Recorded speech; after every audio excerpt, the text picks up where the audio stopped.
Hello, welcome back to Capes and Phasers. I'm Trev and I'm joined by Gray. We're going to be discussing Star Trek Strange New Worlds Season 3, episode, what are we on, 6? 5? Five? I think it's five. Yeah. 5, yeah. See, I'm losing count, man, what's We're going actually on? halfway through. Oh my gosh. Wow. Does it does That's it does it feel like it, Gray, or does it not? I mean, no, I that's thought it just. I telling. thought the season just started practically. It's like it's been 5 weeks. Well, technically, no, it hasn't because it's 4 weeks because they did two episodes Yeah. at the beginning. So yeah, whatever. Well, if you feel like this now, wait until season 5 that's got Six. a third less seasons Six. episode, sorry. Yeah.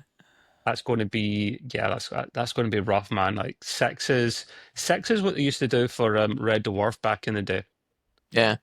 Yeah, like that was like a mini series, I think they call that. So 10's the Yeah. minimum these days.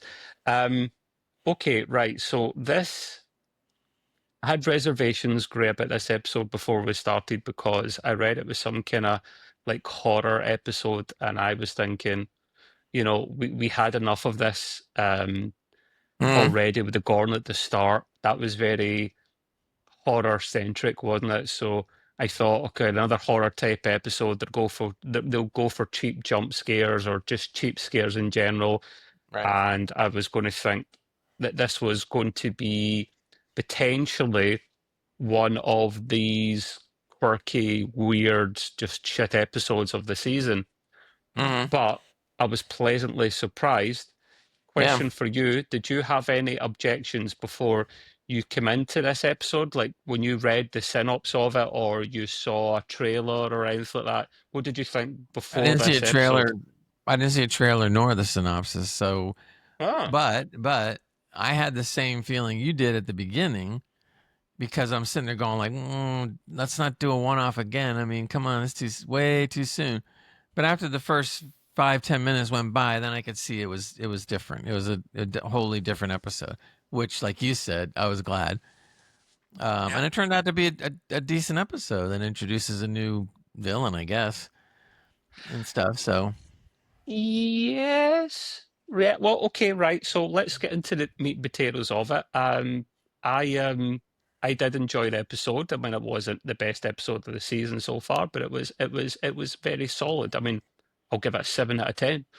right, Just to my, give you an my, idea of my command make it cup. so.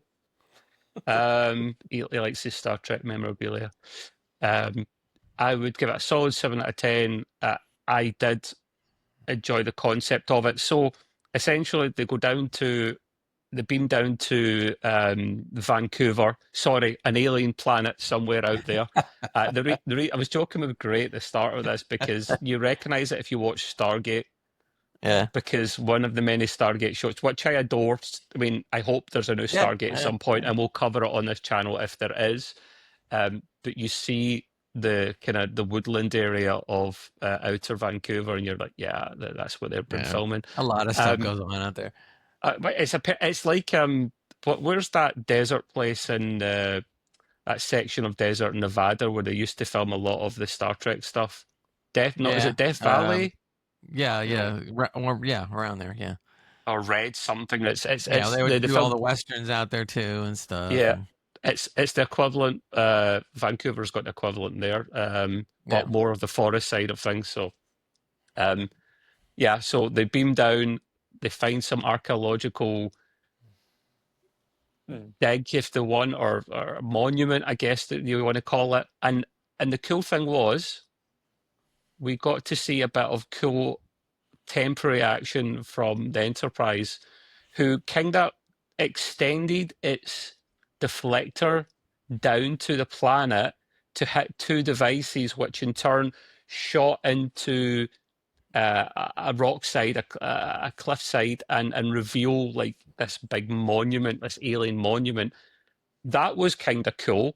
I like to see great little. I like to see the Enterprise used like this. If you remember, mm, was it the first season, the first season where we saw the Enterprise hovering above that planet and it had to reveal itself to the indigenous right, population of the planet.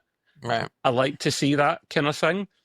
What did you make of what did you make of the kind of the alien monument? Were you thinking something similar to myself? Like this is Doom meets Yeah. Tomb Raider meets Event Horizon. Yeah, pretty much. I mean, the first thing I thought it was a Doom because it just looked like one of the Doom castles or whatever you want to call it, which is interesting. I don't know if that's what they're going for. I mean, it's possible. And then once you get further inside, like you said, it's almost then it starts turning real science fiction-y in terms of mystery and you both of us are thinking of Tomb Raider. We're sitting there going like, geez, when's Laura Croft going to show up?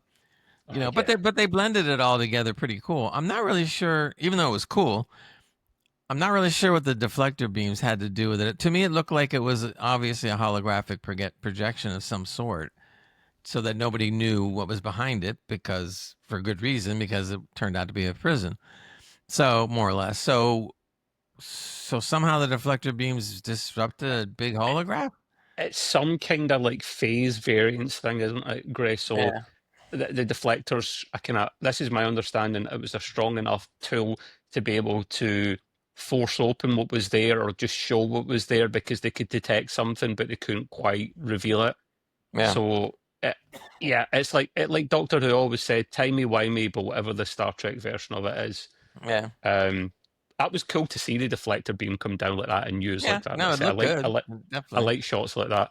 And they should be using starships more like this for the tool they are, not just uh, let's pew pew bang bang or get you from A Mhm. to B. I like to see it used like this sometimes. But yeah, They so actually did that a couple of times as hard as it was back in the late '60s on the original series. There was there's a couple of episodes where I think it was Yesterday is Tomorrow, and the Enterprise is in the atmosphere of the Earth back in time, and a jet pilot looked up and went, "Oh," and then it was gone, and he's like, "I swear I saw it," just like a UFO, thing.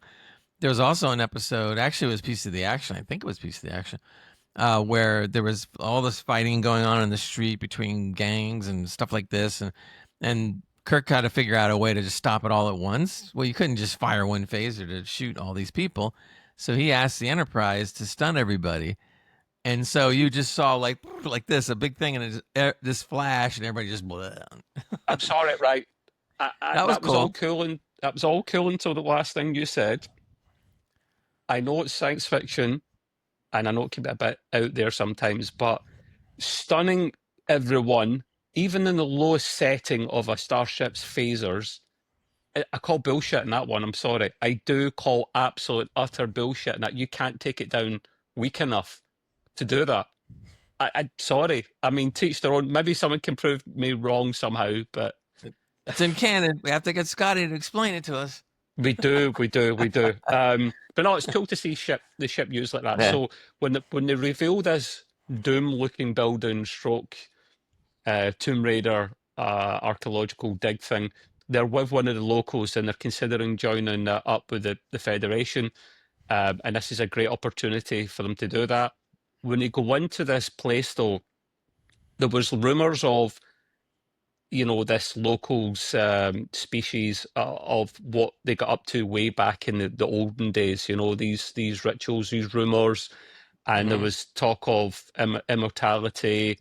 Spock's kind of shrugging his eyes at that one. Like, it's kind of not possible, but people are saying it is. And you've got Corby down at the whole time with Nurse Chapel and this awkward love angle thing they've got going at the moment, Yeah. which is cool to see. Um, Corby's a cool character. What do you make of Corby? Do you like him, Gray? Yeah, I kind of like him. I mean, for what he is, he's a temporary character or whatever, or reoccurring, I should say, at least for Yeah. now, anyway. People of the old series knows what's going to happen to him later, so I'm kind of interested to know some of this backstory. So they start kind of like revealing little things about the backstory that starts to connect with that episode from years Yeah. ago, which is kind of cool. So Yeah. yeah, it's good. The other thing that is interesting though, now that people are more use accents more than they used to in the '60s, like you and I discussed it, they were careful with accents because nobody could understand what the hell you're saying. So I noticed this guy has a definitely thick accent, whereas the Corby in the old show years ago did not have that kind of an accent, whatsoever. What was Not, he, American in the uh, 60s then, he, or was it more of the stereotypical generic British accent? yeah, I would say it was stereotypical something. I don't know what it was, to be honest. He had he had like an accent. He talked interestingly, but there wasn't really any way to pick out something. Whereas here, there's no doubt you can tell the guy's an accent. Just remember what Gene Roddenberry always said to someone like Michael Dorn. Like, it would be weird to hear a Klingon with an American accent. They've got to have Right. that generic accent. So I think that was the right thing to do, actually. So I Yeah. think I know what you mean. But obviously, Corby's got a thick Irish accent in this. So, I mean, it's nice to hear, like, that's the way it should be. Accents will Mm-hmm. always be a thing, even in the future. Right. But in this weird temple place, they all get kind of separated because there is obviously an underlying tone of science to all this, hence the science fiction in Star Trek. Yeah. And they thought that there was different planes of existence, and this is how they could maybe chase their mortality. And they all do get separated after the local sees something horrific. He recognizes something horrific. He makes a run for it, and he gets zapped. He gets lasered, disintegrated into nothingness when he tries to leave, Right. because it all revolves around Nurse Chapel, who got them into the building with the prick of the finger. I was thinking, Cinderella straight away, she's going to fall asleep, and then our handsome prince, Corby's going to have to wake her up with a kiss. But Gray, when they were stuck in this building, right? Because obviously Spock at one point uses these like cool like VR glass things He to took it off see. a dead pirate or whatever that guy was. Yes, to see what was kind of beyond his normal vision. And he looked in this well and he could see all these little orbs. One of the orbs, which actually messed up the young Ensign Gamble, the young doctor, that messed him up. This grenade earlier on, it looked like a grenade, literally zapped his eyes, took his eyes away. He had to get beamed up to the Enterprise for some immediate assistance. And Spock just, he goes kind of cautiously through this episode. He's very usual science bro kind of self. And you see more of these little orb things, and he's like, "Whoa, okay." And I thought it was maybe a Gorn that was in there, but it was weird. But this episode there was a mixture of three franchises came to mind for the end of this episode for me, Gray. Mm-hmm. Tomb Raider, Doom, and Event Horizon. If you've seen Event Horizon with Sam Neill, a science fiction horror movie, his eyes, he literally has no eyes there, and it was freaky to see that. That poor bloody ensign, he basically was classified as dead by Mbenga, who's just scanning him. Basically, whatever zapped him in the eyes has taken over his body, and something ancient's in there. You don't see that in Star Trek often, Gray, do you? Like some kind of ancient evil, because it's not like that. It's always based on science. It's not based on folklore or anything like that, isn't it? What's your take on that angle? I mean, I've seen some stuff like similar-ish in the original series. Mitchell, who was in the first episode that Kirk was in, became powerful as as a Q, basically. I mean, he could do anything, and his eyes were glowing, and he was basically a god. So they didn't have an explanation except that they ran into this bizarre energy field, but only he and his friend was affected because their minds were more psychic. If I guess it's an easy way to explain it, and that's why they transformed into this. So it has precedent, I guess. The thing that I thought was really cool about this episode, though, is they brought up quantum, and the reason was that when they were all separated in pairs, they were actually all still in the same room at the same time. Quantum entanglement or something. Right, which is what quantum always says. It's like you could be existing here and there at the same time because that's what quantum does. So I really like how they did that. So it's kind of like they weren't really alone, even though it seemed like they were alone. And apparently, I guess somehow the camera of the reporter or whatever was able to see what we couldn't see because it wasn't our eyes. So they could see everybody together. And Spock peeling that visor off the pirate the dead pirate. Obviously, whoever this dead pirate guy was had a lens that can actually have him see everything as opposed to not, which is interesting. I'm assuming, although they didn't say anything, and they should have said something, that they took that visor back with them to analyze because And now Geordie wears it, an upgraded version of it. there you go. But I mean, that would be a piece that would be important to keep because that may come into play, when this new enemy comes around. Because we saw at the end, the only way to be able to keep this enemy in a prison similar to what he was in, or he, she, it, um, was to use the pattern buffer in the transporter to keep him in flux or whatever. So that But means no one else is teleporting in case they're infected. yeah, well, supposedly if you keep it in a pattern buffer, you can still use it. But I don't know. The point is that he obviously is finding or starting to find a way out of it because we saw everything starting to glitch. Like woo. So Yeah, I would like to see this big bad come back. I mean, we don't, of course, we don't know what it is, but it looked Gorn-esque or something similar to Gorn because that's what Spock saw through the kind of the visor thing. mm, And at the same time, this poor um, Ensign Gamble, he clocked. Uh, oh, I've forgotten her name, man. The other captain. you talking Battelle? Battelle. Yeah, yeah, thank you. But Well, the he interesting clocked about Battelle coming into the sick bay, and then those two had a square go, and they said kind of alien things, and they sounded Gorn like. I think there's maybe both Gorn. I don't know. I don't think you know what I don't think it's both Gorn. I think what we did learn from this, and Pelia was chiming in about this at the end of the episode. She was saying whatever it is, it's ancient. I mean, it's extremely old, and she's pretty old. So, and she hasn't even heard of this. So, when Patel, who's Gornish because of her DNA, saw this, whatever it is, she immediately knew who it was and wanted to kill it. So my feeling is that the Gorn is an ancient race, but not quite as ancient as these guys. But they know about these guys, so But that they're means concerned or scared about them. right. But Yeah, apparently, the Gorn are a hell of a lot older than we thought. Because to be able to recognize this thing tells you a little something. yeah. Um, what's cool about it, they laid the ground. I don't know if this is going to happen, but they laid the groundwork for some interesting stuff because she reacted. The Gorn in her knew who he was. He gets tossed down, put into the buffer, but he's starting to escape. So now we have like a whole little sub plot going on, which is cool because you can't rely on the Gorn as being the enemy. That's already done with now. They're done with that. So you need some other big bad somewhere. So now we got a big bad. How long he's going to be around, we don't know, but or it be around, whatever you want to call it. Yeah. Um, so that's cool. Now I hope the writers take advantage of this and write some really cool stuff, Well, involving this. great.